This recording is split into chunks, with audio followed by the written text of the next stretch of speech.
fluide.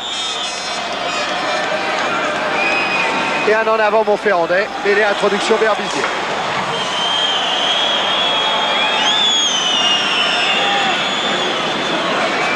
Marocco a perdu sa chaussure. Jacques Graton et Philippe Benetton sont très présents autour des mêlées. 9-3, rien n'est fait. Regardez Berbizier, comment il sert ses deux piliers. Toloa sur sa gauche, Seigne sur sa droite.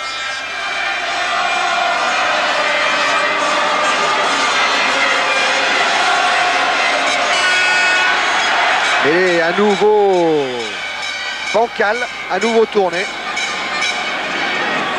On sent un peu plus de fraîcheur chez les Montferrandais en cette fin de match. Peut-être que la pression qui est sur les épaules du pack d'Agen ne lui permet pas de jouer aussi libéré.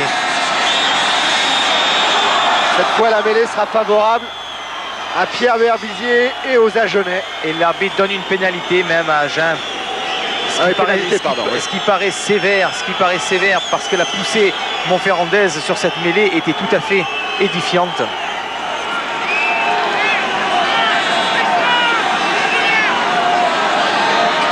Philippe Marocco qui fait des gestes de déception. En tout cas, c'est vrai que Montferrand a l'air plus à l'aise, plus au point sur le plan physique. C'est vrai qu'Agen a eu un match terrible à livrer face à Toulon. Félicitons de toutes les façons cette équipe de Montferrand, félicitons-la parce qu'elle a apporté un nouvel élan sur cette demi-finale, beaucoup de fraîcheur, elle est par son dynamisme, par son envie de jouer, même s'il n'y avait pas le soleil, c'était elle le rayon de soleil. Et Michel Couturas, qui n'a pas l'habitude de laisser percer ses sentiments, doit être un petit peu inquiet. 6 points d'écart seulement.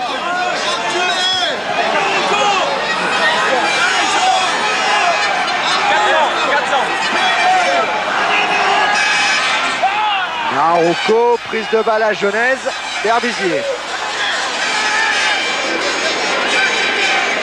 L'autre Berbizier avec Montlore qui joue au pied. Quel coup de pied de Montlore. La touche sera évitée par Darley. Oh, il a mis le pied en touche. Il a mis le pied en touche, il avait bien évité la sortie du ballon. Alors on considère le joueur et ses pieds, alors que le ballon lui n'était pas sorti du champ de jeu. Mais au moment où il s'en est saisi, ses deux pieds étaient en touche.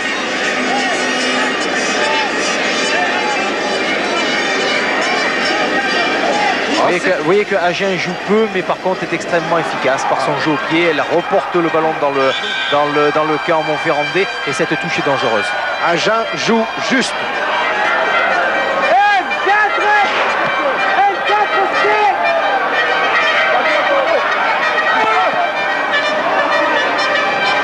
Benazi peut-être, mais qui va être sollicité. Oh, Benazi qui n'a pas pu vraiment sauter.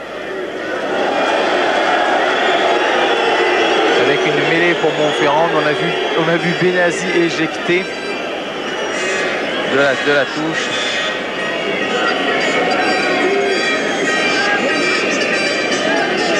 Mêlée, introduction, Rioux pour un en avant à Genèse.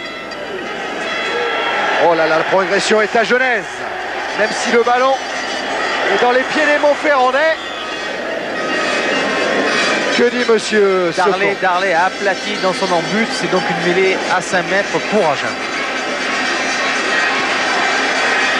Parce que ce sont les Montferrandais qui ont amené le ballon dans l'embut. Rioux qui a eu du mal, qui n'a pas contrôlé le ballon sorti par Juillet. Et attention à cette mêlée, pour le moment écroulée. Mêlée capitale. Mêlée capitale pour Agen, c'est la possibilité peut-être de marquer un essai.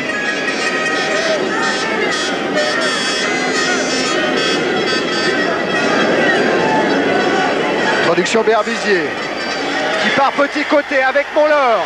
Montlore encore, et départ Campan. Et Pierre Berbizier qui préfère mettre ce ballon en touche.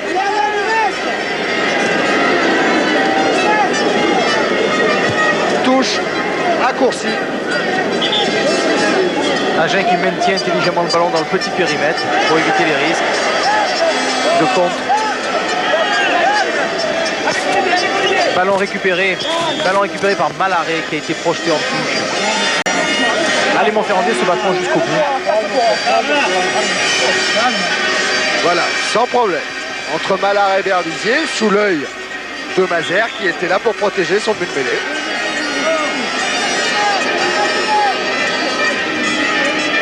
Marocco. On a pu remarquer que dans l'alignement à Genève en touche, les joueurs changent beaucoup de position. Peut-être pour déstabiliser un petit peu les sauteurs adverses. Brouille les cartes. Ou pour ménager plus d'espace pour le véritable sauteur, qui était en l'occurrence la Dominique Arbani. Ouais, progression du pack. Et sortie de balle à Genèse, pénalité pour Montferrand.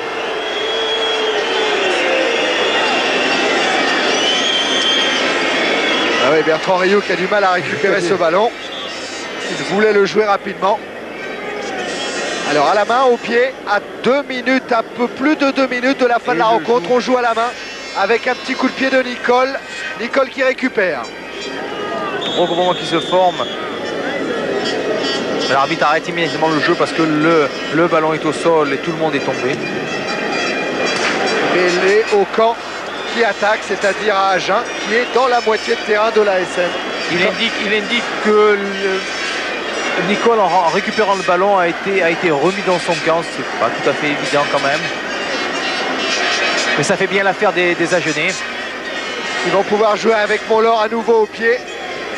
Et encore un superbe coup de pied de Pierre Montlore. Ah, Pierre Montlore joue très juste au pied et il excelle dans cette... lorsque Agen mène et qu'il doit garder son pack d'avant sur le terrain adverse. Encore 2 minutes et Benetton ira au Parc des Princes jouer la finale du championnat de France de première division. «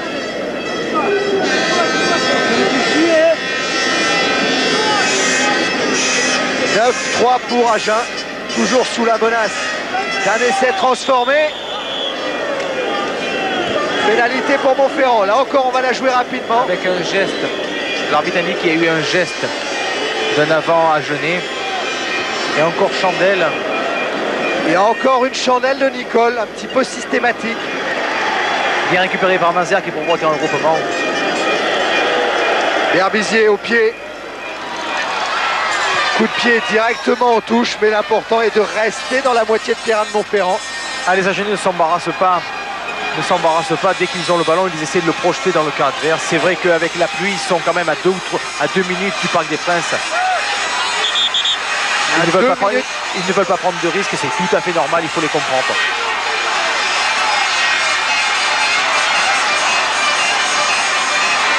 Berbizier au pied à nouveau. Dans les bras de Darley qui a du mal à contrôler ce ballon. La contre-attaque, Darley qui a peu de soutien. Oh là là, c'est difficile avec Dacunia. Il y avait peut-être un en avant. Oui, l'arbitre indique un en avant. Les Montferrandais auront été courageux jusqu'au bout en essayant de relancer à tout prix malgré un ballon extrêmement difficile. Production Berbizier. Certainement le ballon va être laissé dans le petit périmètre, regardez. Oh, il a attendu Berbizier, il a cherché la pénalité, à obtenir une pénalité. Mais les Montferrandais avaient parfaitement le droit de jouer ce ballon. Parce qu'ils étaient liés, parce qu'ils étaient ensemble, ils n'étaient pas détachés. Attention, est-ce le coup de sifflet final? Benetton lève le bras, oui. Monsieur Secon renvoie les deux équipes au vestiaire pour la victoire finale du Sporting Union à Genève de Philippe Berbizier, qui jouera donc dans 15 jours la finale du championnat de France au Parc des Princes face au Racing Club de France. La déception de Philippe Marocco. 9-3, que des coups de pied, un drop et 2 buts de pénalité de Montlore. Et Pierre Berbizier rentrera le premier sur la pelouse du Parc des Princes. Et oui, très certainement, les Agenais qui se congratulent. Quel moment de soulagement, quel moment de joie de savoir que l'on va pénétrer au Parc des Princes et que l'on va jouer la finale du championnat de France. Ah, Saint-André, lui, est déçu. Il ne jouera pas à la finale du championnat de France. Peut-être ira-t-il en Australie. Ça serait une magnifique consolation pour le centre de l'ASM. Et le public à Genève assez... Avec Philippe Sella. Non, je suis avec Pierre Berbizier. Oui, Francis. Oui, Pierre. Est-ce que vous avez eu un moment de doute quand vous avez vu la pluie qui tombait? Les conditions de jeu ont été différentes à partir de ce moment-là. à partir de ce moment, c'est l'équipe qui le voulait le plus, qui a passé ce cap difficile. C'est vrai que c'était très difficile à jouer. On y est arrivé, tant mieux pour nous. Quand vous avez vu que Montferrand manquait beaucoup plus de buts de pénalité, est-ce que vous avez pensé qu'ils allaient laisser passer trop d'occasions alors que vous faisiez le plein à chaque fois? Ça fait partie du jeu. L'équipe qui a su concrétiser a gagné. Ce sont les aléas de la phase finale. L'équipe la plus réaliste a gagné. C'est comme ça. Alors vous êtes ravi de retrouver le Racing en finale? Oui, chaque match en son temps. C'est vrai que jouer une finale, on ne choisit pas son adversaire. Ça fait plaisir de retrouver effectivement le Racing. J'espère qu'on fera une belle finale avec eux. Alors Pierre, si vous avez une minute, je suis en direct là avec Robert Paparimbord. Est-ce que vous voulez lui dire un petit mot à Robert? Alors, Robert nous entend? Oui. Allô? Oui, bonjour. Allô? Oui, Francis, on entend Robert Paparimbord. Bon, est-ce que Robert... Je lui passe Pierre Berbizier. Hein. On va mettre les écouteurs à Pierre Berbizier. Bonjour Robert, bravo pour votre qualification pour la finale. Vous êtes en direct avec Pierre Berbizier. Salut Pierre, bravo et à bientôt. Oui, je crois qu'il faut se donner rendez-vous maintenant le 26 mai. J'espère que les deux équipes auront à cœur à prouver que le rugby est une belle fête et ensemble nous ferons une belle fête. Robert, pas facile de marquer un essai à cette équipe d'Agen qui n'en prend pas d'essai. Non, je crois que ce qui est très très impressionnant chez eux, c'est l'expérience et la lucidité de cette équipe, et puis surtout Pierre qui dirige la manœuvre à merveille, qui est un peu le stratège de cette équipe, celui qui la dirige et qui la met sur les bonnes voies tout le temps. Mais je crois que ce soir, il faut saluer quand même l'enthousiasme de cette équipe de Montferrand qui doit regretter la non-réussite de ses moteurs en première mi-temps. Mais c'est vrai que je suis très très heureux de retrouver Pierre en finale, je sais que ce sera un grand match. Bon merci Robert, on va accompagner Pierre Berbizier vers le vestiaire. Oui, ça sera un grand match samedi en 8 au Parc des Princes avec Berbizier qui salue son public. Pierre Berbizier qui a eu des problèmes cette saison évidents avec l'équipe de France et qui avait remis tous ses espoirs en son club, et c'est vrai que là pour lui c'est un énorme soulagement de savoir qu'il peut participer à la finale. Il y a des bruits qui courent comme quoi il quitterait Agen à la fin de l'année, et c'est vrai que quitter Agen avec le... Oh, regardez le beau geste, regardez le beau geste. Pierre Berbizier s'arrête dans le vestiaire montferrandais pour aller saluer ses adversaires malheureux.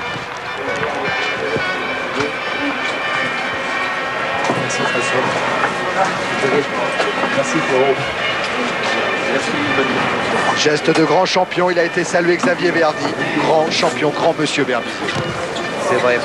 C'est vrai aussi que du côté montferrandais, on peut être triste parce que la partie a été... Ils ont fait une partie exceptionnelle aujourd'hui et ils méritaient mieux, mais c'est vrai que le réalisme a été du côté, et la chance ont été du côté agenais aujourd'hui. Ah, ce sont des visages qui font mal, bien sûr. Ils ont été tout près, ces Montferrandais, tout près de la qualification. Ils ont créé la surprise dans ce championnat en atteignant les demi-finales. Ils ont été tout près de la finale. Retour avec Berbizier dans un vestiaire qui va forcément être plus gai, Jérôme. Oh, certainement. Formidable récompense pour Pierre Berbizier. Perdre en demi-finale, c'est une énorme déception. Voilà, merci Pierre. On rentre effectivement dans le vestiaire du Sporting Union à Genève. À l'habitude aussi, hein, quand même, dès qu'on rencontre les demi-finales. Il n'y a pas une joie comme on en a vu à Tarbes quand Tarbes s'est qualifié pour la finale il y a 2 ans. C'est vrai que c'était assez exceptionnel et inédit. En plus, c'était contre Toulon. Pardon, Jérôme. Merci du souvenir. Merci du souvenir. Mais non, je crois que c'est une équipe qui est extrêmement mature, qui a énormément d'expérience. Et ils avaient annoncé qu'ils souhaitaient être champion de France cette année. Donc c'est peut-être se mettre un peu la pression sur le dos, mais c'est aussi assumer son rôle de favori, et ils l'ont bien assumé puisqu'ils sont arrivés, même s'ils n'ont pas fait beaucoup de jeux, ils arrivent en finale, et c'est énorme pour une équipe d'arriver en finale, de pénétrer au Parc des Princes, c'est la véritable fête. Et pour beaucoup de joueurs agenais qui commencent à avoir un âge conséquent, ils savent qu'aller au Parc des Princes, ils n'auront peut-être plus beaucoup l'occasion d'y aller. On va voir si Francis On va passer peut-être le soleil que la pluie, non, Henri, pour jouer pleinement. La météo, ils se sont trompés pour une fois, c'est un petit peu dommage puisque le match était bien parti pour qu'il y ait du jeu. Les Montferrandais ont fait beaucoup de jeux en première mi-temps Et puis la pluie et la tornade est venue par la suite, c'est ce qui est un petit peu dommage, puisque de notre côté on avait l'intention de progressivement de jouer, de mettre la pression pour finir avec davantage de jeux à la main comme on le fait par moment. Et puis bon, ça sera pour une prochaine fois, j'espère que le but est déjà atteint, c'est d'aller en finale, mais on aimerait montrer aussi autre chose. C'est un petit peu dommage pour le spectacle, mais bon, il faut faire aussi avec le temps. Content de retrouver vos amis du Racing en face? Oui, d'autant plus qu'en face, bon, ce sont de véritables amis. Et surtout, il y a la Pouille, mon ami Didier Pouillot, qui est basque, mais qui est aussi un ami du Crète, puisque nous étions ensemble à Bordeaux pendant 3 ans. Et ça va faire vraiment très plaisir, je pense pour lui, mais aussi pour moi, de faire un match l'un contre l'autre. Et qui puisait en finale. La Pouille contre Cella, ça sera un des duels de cette finale entre le Racing Club de France, et on remercie Robert Paparambord d'avoir été avec nous pendant un moment, et le SU Agen d'Éric Glaise. Là aussi, il y aura des beaux duels déliés entre Glaise et Guillard, par exemple. Campan, lui, sera opposé à Badi. Philippe Benetton, oh là là, combat royal au niveau de la 3e ligne pour la finale. Plomb, Cabane d'un côté, Benetton, Graton de l'autre, c'est royal. Alors puisque Philippe Sella a parlé de Didier Pouillot, eh bien, il y a son vis-à-vis de la finale qui est en face, Pierre Monlaur. Est-ce que c'était particulièrement difficile à mener le jeu et puis à contenir les Montferrandais dans leur camp? Le temps ne nous a pas trop arrangé. C'est vrai que la deuxième mi-temps était terrible dans la mesure où Montferrand a fait un forcing pour revenir au score et le ballon quasiment incontrôlable était très difficile à manipuler. Et c'est vrai qu'on a été obligé de rester concentré jusqu'au bout. Est-ce que vous avez eu peur de connaître les mêmes affres du buteur que vos collègues montferrandais aujourd'hui? Disons que de ce côté-là, j'ai déjà donné les années précédentes et je sais que c'est terrible pour un buteur de taper à côté l'après-midi. J'espère que ça ne m'arrivera plus. Oui, notamment on se rappelle qu'une célèbre finale en 84 contre Béziers où Pierre Monlaur avait été assez malchanceux dans les tirs au but après la prolongation. Eh bien, Pierre Monlaur s'est rattrapé, non seulement dans les tirs au but, Jérôme, mais grosse importance de l'ouvreur agenais en ce qui concerne les coups de pied de déplacement. Les coups de pied de déplacement pour maintenir le ballon dans le camp de l'adversaire, des coups de pied indirects en touche très judicieusement donnés par Pierre Monlaur. Et c'est vrai que la partie d'Agen en deuxième mi-temps est quand même plus facile à négocier parce qu'Agen mène au score. Et donc il lui suffit de maintenir Montferrand dans son camp et surtout loin de ses bases. Par contre, Montferrand a essayé de remonter les ballons, a essayé de jouer, essayer de provoquer du jeu pour déstabiliser cette défense agenaise, mais qui est imperturbable. Est-ce que vous croyez que du côté de Besagne, au cœur de Toulon, on est satisfait de voir l'équipe qui nous a battus arriver en finale? Oui, c'est vrai que c'est une consolation, mais elle est maigre. Elle est maigre, cette consolation de dire que peut-être Agen sera le champion de France. Nous avons été éliminés donc par le champion de France à ce moment-là. Mais c'est une très très maigre consolation. Et c'était peut-être la possibilité pour Toulon de retrouver le Racing comme en 87, l'année où Toulon était champion de France, de retrouver le Racing en finale. On va écouter un peu ce qui se dit dans les vestiaires. J'attendrai 15 jours de plus pour le rideau, parce que je comprends. Je vais être obligé d'attendre. Putain, il doit venir me réparer un rideau depuis un... Ouais, voilà, vous voyez qu'on est loin du rugby, hein, finalement, on est content, on est soulagé, on était favoris, il y avait beaucoup de pression sur les épaules. Et là, on se retrouve dans un vestiaire, bien entendu, beaucoup plus calme. Et beaucoup plus triste. Et beaucoup plus triste. Et on est triste pour ces Montferrandais qui ont été au bout. Vous voyez, il n'y en a encore pas un qui s'est déshabillé. Juillet. Mais je crois qu'au fond d'eux-mêmes, ils doivent être très satisfaits des phases finales qu'ils ont pu faire. C'est quand même la seule équipe qui a réussi à gagner en se déplaçant en 8e de finale à l'extérieur contre Bègles. C'est la seule équipe qui a réussi à gagner, qui a fait un match superbe contre Dax en marquant 5 essais. Je crois qu'ils n'ont pas grand-chose à se reprocher et surtout essayer de continuer ce jeu qui est un formidable élan pour le rugby. Et puis ils pourront se consoler en se répétant la phrase de François Rennes, leur entraîneur, qui dit il faut 3 ans pour faire une grande équipe. Ben, François Rennes, il est là depuis 2 ans. Autrement dit, ça sera peut-être l'année prochaine la grande année montferrandaise. Peut-être l'année prochaine, la grande année, on l'espère en tous les cas. Jean-Paul, vous êtes peut-être en bout de parcours, mais vous espérez que ce sera peut-être l'année prochaine, enfin? Oui, j'espère qu'on fera une saison comme on a fait cette année. On a montré que la SM était en pleine forme, était en pleine restructuration avec une bande de copains et puis une bande de dirigeants super sympa qui nous aident bien. Ça a été dur, je sais que vous avez joué avec un Torticolis. Et est-ce que vous pensez qu'en mêlée, vous avez peut-être les Montferrandais ont laissé peut-être quelques plumes? Il est bien évident que quand il y en a un ou deux qui souffrent, c'est pas toujours facile pour les autres copains qui poussent. On a laissé des plumes en mêlée, ouais, c'est peut-être vrai, mais ce qu'on a manqué aujourd'hui, je pense, c'est un peu de réussite parce que toutes les fois qu'on aurait pu passer des points au pied, bon, on ne l'a pas fait. Et puis après, bon, il faut quand même dire que les Agenais sont venus quelques fois dans notre camp. Toutes les fois, ils ont concrétisé. Donc à partir de là, il n'y a rien à dire. Est-ce que la pluie, à votre avis, a été un élément déterminant, vous a empêché de jouer à fond comme vous vouliez le faire derrière? Ce qu'il faut dire, c'est qu'en début de deuxième mi-temps, on avait tout misé sur ce début de deuxième mi-temps pour essayer de revenir un petit peu au score et essayer de faire un petit peu la différence. Bon, le ballon, le temps, il s'est mis à pleuvoir, donc ça a été assez difficile avec un ballon très glissant. On a fait ce qu'on a pu. Ah, c'est difficile, c'est vrai qu'on est triste pour eux. Encore beaucoup de lucidité, beaucoup de dignité. Et hier,